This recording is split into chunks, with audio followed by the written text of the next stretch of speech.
नमस्कार, मैं हूं सुधीर चौधरी और डीएनए में आपका स्वागत है। आज का दिन रामनाथ कोविंद का दिन है। आज की तारीख पर भारत के नवनिर्वाचित राष्ट्रपति के हस्ताक्षर हैं। कोविंद की जीत ने यह संदेश दिया है कि हमारे देश में एक साधारण परिवार का व्यक्ति भी देश के सर्वोच्च पद तक पहुंच सकता है। आज हम आपको बताएंगे कि रामनाथ कोविंद गरीबी और अभावों के बीच से कितनी लंबी यात्रा करके भारत के राष्ट्रपति के पद तक पहुंचे हैं।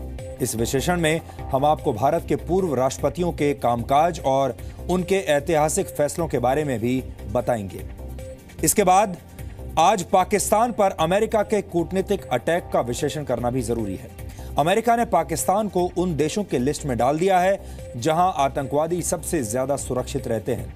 पाकिस्तान को आतंकवादियों का स्वर्ग बताकर अमेरिका ने एक तरह से यह कहा है कि पाकिस्तान, अब तुम मेरी नजरों से गिर गए हो।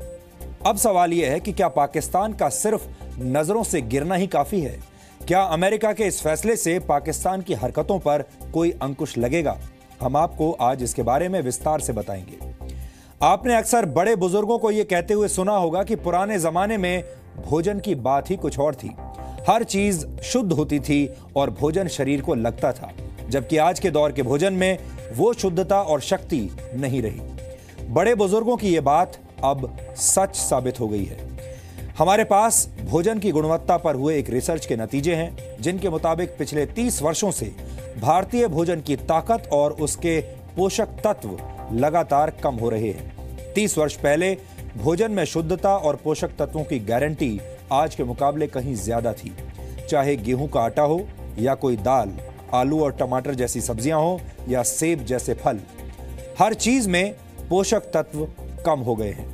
परेशानी की बात यह है कि एक तरफ भारत के लोग बीमार और अनफिट हो रहे हैं, जबकि दूसरी तरफ हमारे भोजन के अंदर मौजूद पोषक तत्व लगातार कम हो रहे हैं। ये एक तरह से दोहरी मार है। इसलिए आज इसका डीएनए टेस्ट करना जरूरी है। अगर आप अपने परिवार के साथ बैठकर यह डीएनए टेस्ट देखेंगे तो आपको आज बहुत लाभ होगा। हमने कई एक्सपर्ट्स के साथ मिलकर इस गंभीर विषय को आज डिकोड किया है। इससे आपको यह भी पता चलेगा कि अब आपको क्या खाना चाहिए। और आज हम देश को बाढ़ और ट्रैफिक जैम का दर्द देने वाली बारिश का एक डीएनए टेस्ट करेंगे। इस समय देश के 8 राज्यों के 40 से ज्यादा जिलों में बाढ़ आई हुई है और भारी वर्षा झेलने वाले भारत के महानगर ट्रैफिक जैम की वजह से अपाहिज हो चुके हैं। भारत के कई राज्यों में हर साल बाढ़ किसी वार्षिक त्योहार की तरह आती है और सब कुछ बर्बाद करके चली जाती है, लेकिन हमारा सिस्टम कुछ नहीं कर पाता।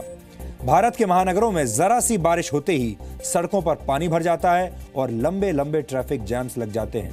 बारिश के मौसम में आम लोग अपने अपने वाहनों में बैठकर सड़कों पर रेंगते हैं और मन ही मन प्रार्थना करते हैं कि हे भगवान, जल्द से जल्द बारिश रुक जाए। 21वीं सदी में हम चांद और मंगल तक तो पहुंच गए हैं, लेकिन बारिश के मौसम में हमारे लिए भारत के किसी भी महानगर में एक जगह से दूसरी जगह तक पहुंचना लगभग असंभव हो जाता है। ये आपकी बारिश वाली समस्याओं का विश्लेषण होगा, जिसे आज आपको ध्यान से देखना चाहिए। लेकिन सबसे पहले आज की तमाम बड़ी खबरें नॉन स्टॉप न्यूज में।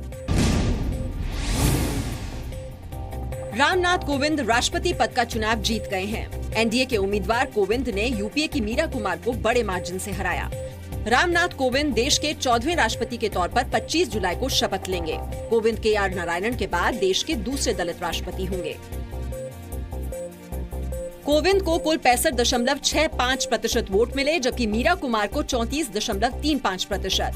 रामनाथ कोविंद को मिले कुल वोट का वैल्यू 7,02,044 है, जबकि मीरा कुमार के खाते में 3,67,314 वोट वैल्यू गए।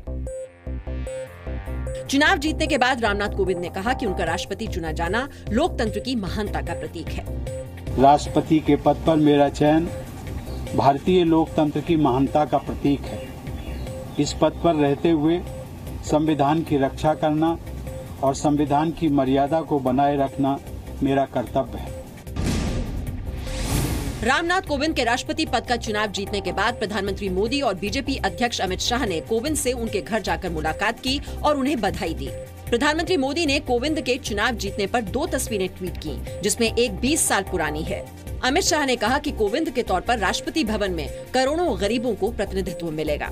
मुझे विश्वास है रामनाथ जी का कार्यकाल इस सर्वोच्च संवैधानिक पद को एक और नई ऊंचाई देगा और गरिमा प्रदान करेगा। राज्यसभा सांसद डॉक्टर सुभाष चंद्रा ने राष्ट्रपति निर्वाचित होने पर रामनाथ कोविंद को बधाई दी। आदरणीय श्री रामनाथ कोविंद जी को देश के 14वें राष्ट्रपति चुने जाने पर बहुत बहुत बधाई। कोविंद जी, आपका नेतृत्व हम सब के लिए बहुत लाभदायक होगा। रामनाथ कोविंद के राष्ट्रपति पद का चुनाव जीतने पर कानपुर देहात में उनके पैतृक गांव में जश्न का माहौल है। लोगों ने मिठाइयां बांटी और आतिशबाजी की। देश के बाकी हिस्सों से भी ऐसी ही तस्वीरें दिखाई दी। मध्य प्रदेश के गुना में रामनाथ कोविंद के भाई के घर भी खुशियां मनाई गईं। रामनाथ कोविंद के परिवार ने कहा कि ये उनके लिए गर्व का मौका है। बहुत अच्छा लग रहा है, वी आर वेरी प्राउड। सारा परिवार बहुत खुश है, सब लोग साथ में बैठे हैं और जो लोग बाहर हैं वो भी आएंगे, सब साथ में बैठेंगे और बहुत खुश हैं। बहुत ही बड़ी रिस्पॉन्सिबिलिटी है पापा के लिए and we all are very happy. Thank you so much. राष्ट्रपति चुनाव में रामनाथ कोविंद के पक्ष में अलग अलग राज्यों में क्रॉस वोटिंग हुई। महाराष्ट्र में 23 विधायकों ने, गुजरात में 13 विधायकों ने, कर्नाटक में 12 विधायकों ने, उत्तर प्रदेश में 8 विधायकों ने एनडीए का ना होने के बावजूद एनडीए के उम्मीदवार रामनाथ कोविंद को वोट किया। इस तरह विपक्ष के 6 विधायकों ने मध्य प्रदेश में, 7 विधायकों ने त्रिपुरा में और 6 विधायकों ने तेलंगाना में क्रॉस वोटिंग करते हुए रामनाथ कोविंद का समर्थन किया। वित्त मंत्री अरुण जेटली ने कांग्रेस पर बीफ पॉलिटिक्स करने का आरोप लगाया है। मॉब लिंचिंग और गोरक्षा के मुद्दे पर राज्यसभा में जेटली ने कहा कि कांग्रेस को ऐसी घटनाओं का राजनीतिकरण बंद करना चाहिए। जितनी घटनाएं अभी तक हुई हैं, उसमें हर एक में कानूनी कार्रवाई एक व्यवस्थित सिस्टमैटिक तरीके से हुई है। मॉब लिंचिंग पर राज्यसभा में बहस की शुरुआत नेता प्रतिपक्ष गुलाम नबी आजाद ने की थी। गाय के नाम पर जो लिंचिंग हो रही, हमारी आपत्ति उस पर है। प्रधानमंत्री नरेंद्र मोदी ने आज संसद भवन में यूपी के बीजेपी सांसदों के साथ चाय पर चर्चा की। पीएम ने यूपी में कामकाज की समीक्षा के लिए सभी बीजेपी सांसदों को नाश्ते पर बुलाया। वित्त मंत्री अरुण जेटली भी इस दौरान मौजूद रहे। पीएम ने सांसदों से जीएसटी का फीडबैक लिया और सांसदों को अपने क्षेत्र में लगातार जुड़े रहने का निर्देश दिया। सूत्रों के मुताबिक इस बैठक में पीएम ने सांसदों से पूछा कि यूपी में कैसा चल रहा है। इस पर सांसदों ने शिकायत की कि यूपी में अफसरशाही हावी है, कार्यकर्ताओं की बात नहीं सुनी जा रही। पीएम ने अधिकारियों के साथ बेहतर तालमेल और शालीनता से पेश आने की नसीहत दी। पीएम मोदी ने युवाओं को अधिक से अधिक जोड़ने को कहा। हिमाचल प्रदेश के शिमला में बस का टायर फटने से हुए हादसे में 28 लोगों की मौत हो गई है। हादसा आज सुबह करीब 8 बजे रामपुर के खनेरी इलाके में हुआ। बस में कुल 38 लोग सवार थे। बस ड्राइवर और कंडक्टर समेत 10 यात्री इस हादसे में घायल हैं। तो घायल में उनमें से 7 आदमी थे, 2 महिलाएं थी और एक बच्चा है उसमें। उनमें से 3 को फिलहाल रेफर कर दिया गया है IGMC शिमला और एक की अभी उपचार यहाँ खनेरी हॉस्पिटल में चल रहा है। स्थानीय प्रशासन के मुताबिक हादसे में मरने वालों में 18 पुरुष, 9 महिलाएं और एक बच्ची शामिल है। हादसे के वक्त बस की रफ्तार बहुत तेज थी। टायर फटने के बाद बस अनियंत्रित होकर गहरी खाई में गिर गई। करीब 2 घंटे बाद रेस्क्यू ऑपरेशन के बाद घायलों को बाहर निकाला जा सका। हिमाचल प्रदेश हाईकोर्ट ने गुड़िया गैंगरेप और हत्या मामले की CBI जांच के आदेश दिए हैं। हाईकोर्ट ने 2 दिन के भीतर केस की जांच शुरू करने का आदेश दिया है। इस बीच आज बीजेपी ने इंसाफ की मांग करते हुए धरना दिया। भारी बारिश के बावजूद हजारों लोगों ने DC दफ्तर से लेकर राजभवन तक पैदल मार्च किया। हिमाचल के राज्यपाल ने लोगों से शांति की अपील की है।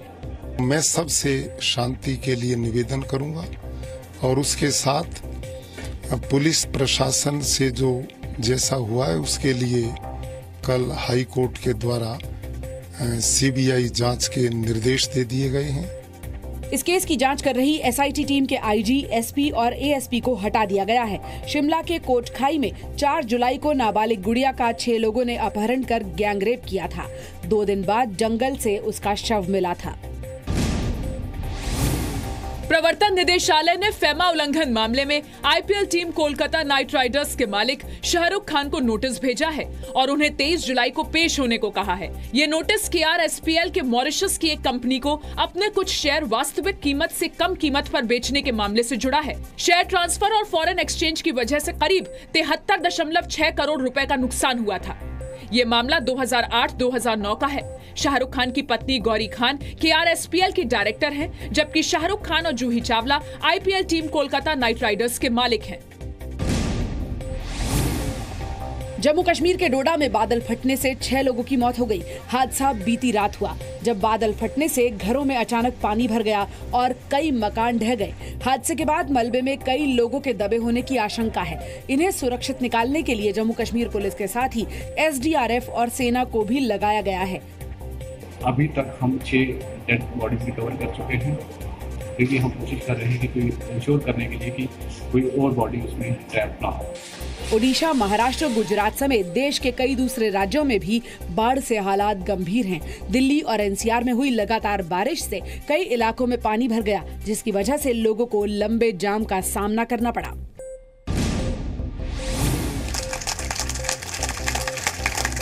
जी मीडिया ने आज देश में उर्दू भाषी लोगों को एक बड़ा तोहफा दिया। आज जी मीडिया समूह का उर्दू न्यूज चैनल लॉन्च हो गया। जी सलाम की लॉन्चिंग के मौके पर SL ग्रुप के चेयरमैन डॉक्टर सुभाष चंद्रा मौजूद रहे। डॉक्टर चंद्रा ने कहा कि देश में उर्दू भाषी लोगों के लिए जी सलाम बड़ा तोहफा है। Channel should be made for not only for Muslim community but all Urdu speakers of this country and rather this subcontinent. That is what will make you kind of number one in this space, and at the same time you have to also think that the Urdu speakers also have their aspirations. Don't think that only अंग्रेजी बोलने वालों के aspirations होते हैं। उर्दू भाषा बोलने वालों के भी अपने इच्छाएं, अपने सब चीज़ होती है।